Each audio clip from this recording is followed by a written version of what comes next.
So to remove the intercooler, you got to flip those things here. These are kind of tabs.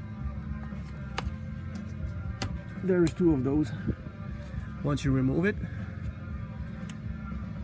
it's like a flap that you can remove.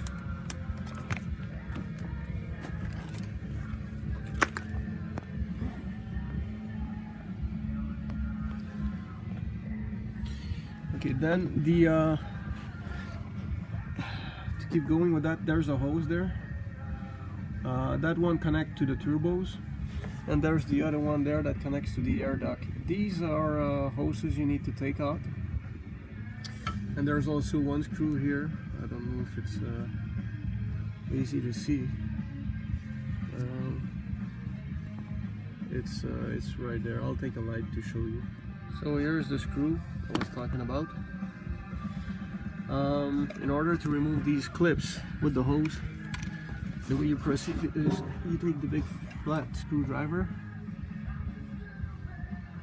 and you just need to pull out that thing a little.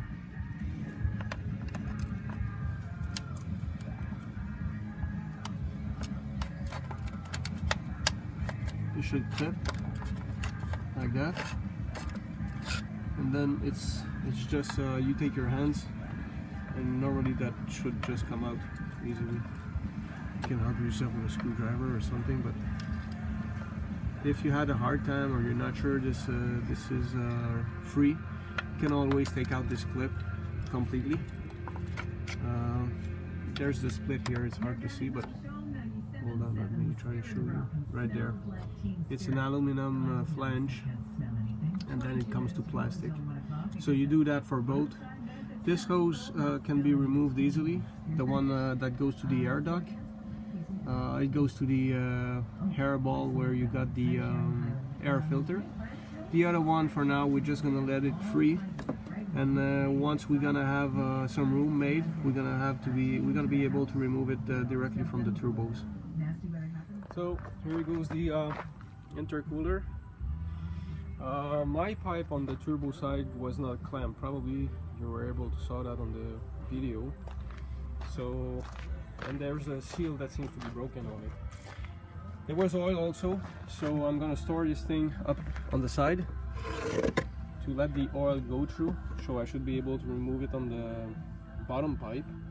These lines here, these are the channel where these lines here in between, they are where the air flows from one side to the other.